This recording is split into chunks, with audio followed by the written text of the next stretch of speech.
Hola, ¿qué tal? Mi nombre es Marlene Nayeli Cerda Ríos. Soy estudiante de la Universidad Virtual del Estado de Guanajuato con matrícula 22003299 de la licenciatura en Derecho. Actualmente me encuentro cursando mi módulo Derechos Humanos en el ámbito internacional, mismo que se encuentra impartido por la licenciada Diana Patricia Josefina Orcasitas Hernández. Y el día de hoy, 15 de octubre del 2024, les presento mi reto número 5, titulado ¿Cuál es la responsabilidad del Estado mexicano?,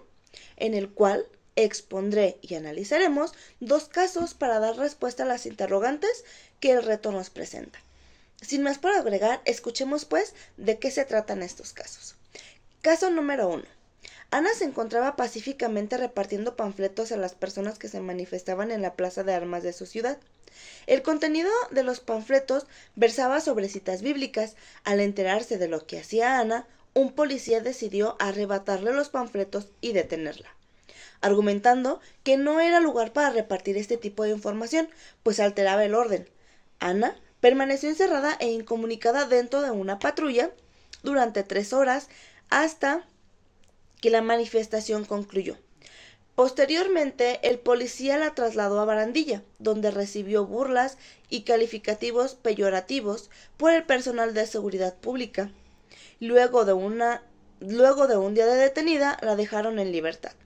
Ana denunció el hecho ante la Fiscalía General del Estado, así como ante la Comisión Estatal de Derechos Humanos, donde ambas instituciones omitieron el inicio de cualquier procedimiento, por lo cual Ana acudió a la Justicia Federal, donde resolvieron incompetencia para conocer del asunto. 2 años después, Ana presentó su caso a la Corte Interamericana de Derechos Humanos. En este caso se nos cuestiona y se nos solicita argumentar y fundamentar nuestra respuesta.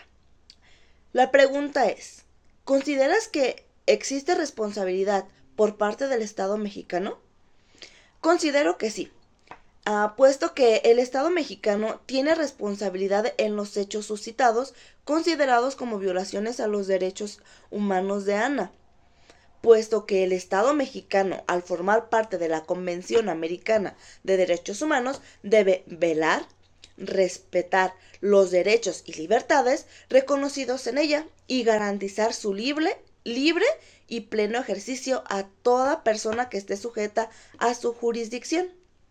sin discriminación alguna por motivos de raza, color, sexo, idioma, religión, opiniones políticas o de cualquier otra índole nacional o social, posición económica, nacimiento o de cualquier otra condición social.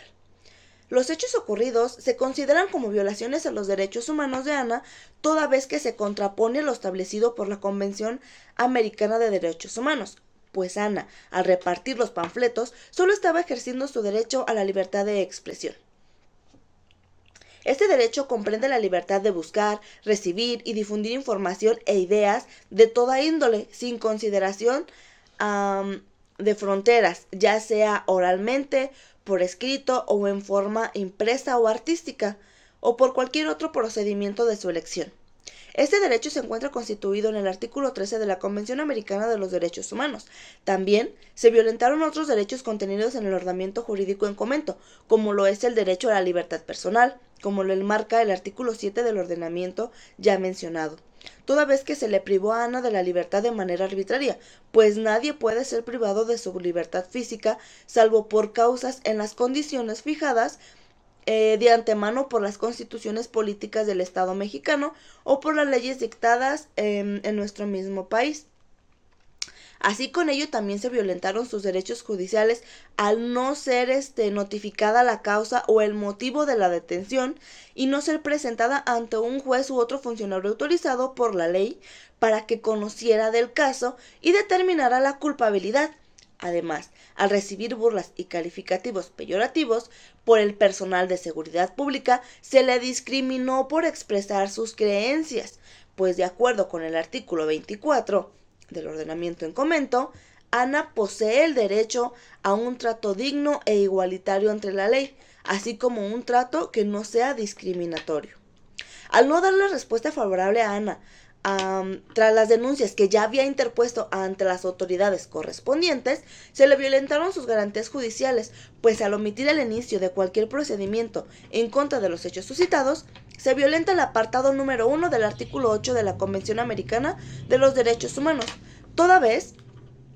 que se le negó su derecho a ser escuchada con las debidas garantías y dentro de un plazo razonable por un juez o un tribunal competente. Por lo anterior, yo considero que el Estado mexicano efectivamente tiene estrecha responsabilidad con las violaciones a los derechos humanos de Ana antes mencionados.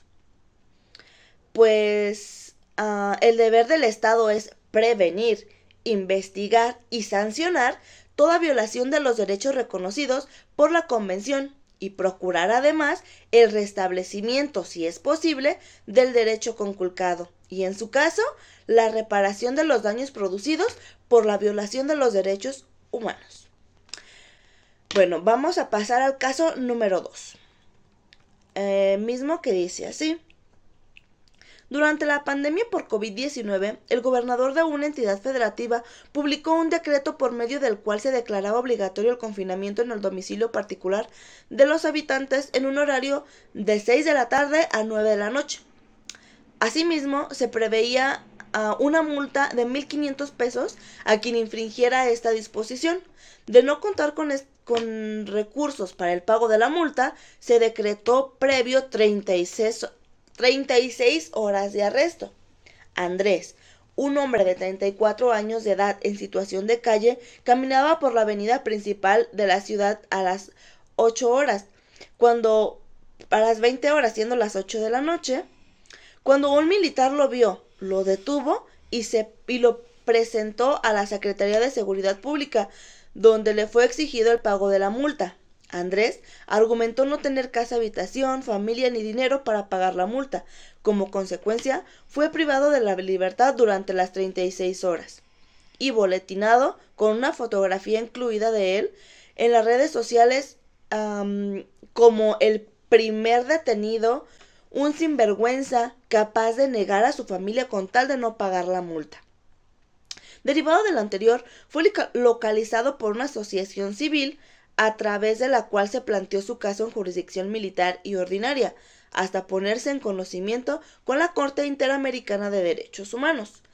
Para este caso se nos cuestiona, ¿consideras que existe responsabilidad por parte del Estado mexicano? Considero efectivamente que sí. El Estado mexicano sí conlleva responsabilidad en las violaciones a los derechos humanos de Andrés, puesto que, como anteriormente ya les mencionaba en el caso anterior, el Estado mexicano, al formar parte de distintos tratados internacionales como nacionales para la defensa y promoción de los derechos humanos e inclusive en la misma Constitución consagrada como Carta Magna para el Estado mexicano, se compromete a salvaguardar los derechos fundamentales y humanos de los individuos constituidos en todos y cada uno de los ordenamientos jurídicos de los que el Estado mexicano se aparte, pues de acuerdo al caso planteado, la detención de Andrés la realizó un militar, a lo que esta acción se puede considerar como una detención arbitraria en su contra, toda vez que de conformidad con el Reglamento General de Deberes Militares en sus artículos 28 y 29, queda prohibido a todo militar desempeñar funciones de policía urbana o invadir sus funciones de esta, debiendo prestar su contingente solo en casos especiales, en lo que lo ordene la Secretaría de Guerra. Cuando intervenga directamente en caso de flagrante delito, de acuerdo con el artículo 6 de la Constitución de la República, dicha intervención determinará desde el momento en que un miembro de la policía u otra autoridad se presente.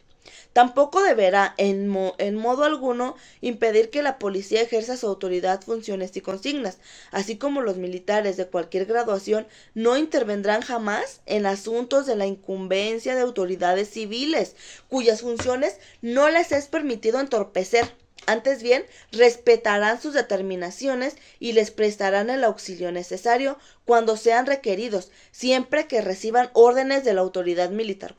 competente, por lo que en su detención la autoridad la autoridad que lleva a cabo tal acto no contaba con la competencia para realizarlo. Este derecho se encuentra establecido por el artículo 7, apartado 3. Asimismo, se le violentó a su derecho a la integridad personal de Andrés, pues de acuerdo con el artículo 5, apartados 1 y 2, en los cuales hacen referencia al respeto a la integridad física, psíquica y moral del individuo, así como que nadie debe ser sometido a torturas ni a penas o tratos crueles e inhumanos degradantes. Además, toda persona de su libertad, en este caso Andrés, será tratada con el respeto debido a la dignidad inherente al ser humano. También se le violentaron sus garantías judiciales constituidas en el artículo 8 del ordenamiento en comento, toda vez que no se le escuchó ni se le creyó el estado en que se encontraba al momento de su detención, pues dentro de este artículo también se establece que toda persona inculpada de delito tiene derecho que se le presuma su inocencia mientras no se establezca legalmente su culpabilidad, derecho que no fue concedido a Andrés. Otro de los derechos humanos vulnerado de Andrés, sin duda alguna y de acuerdo con el artículo 11 de la Convención, fue la protección a la honra y a la dignidad, pues al ser expuesto públicamente en las redes sociales con comentarios de burla y despectivos, el derecho al respeto de su honra y el reconocimiento de su dignidad fueron vulnerados, pues considero que ante tal exposición fue objeto de injerencias arbitrarias o abusivas en la parte privada de su familia, de su domicilio o de su correspondencia, ocurriendo entonces ataques ilegales a su honra y reputación. Para finalizar este video y a modo de conclusión, considero que el Estado mexicano, al ser parte de distintos tratados, pactos, estatutos, convenciones y demás órganos jurídicos internacionales encaminados a la protección y difusión de los derechos humanos, es el principal responsable de salvaguardar, respetar, proteger y realizar los derechos humanos de sus ciudadanos, esto con los principios de universalidad, interdependencia, indivisibilidad y progresividad. Si la Corte Interamericana de Derechos Humanos dicta una sentencia en contra del Estado mexicano, este deberá cumplirla de manera íntegra y pronta. Si el Estado no cumple con la sentencia, se estaría negando a las víctimas de violaciones de derechos humanos el derecho que les corresponde, y con ello se estaría contraponiéndose a lo establecido por los distintos ordenamientos internacionales de los que el Estado mexicano es parte. Bueno, hasta aquí mi reto. Nos vemos en un próximo video. Hasta luego.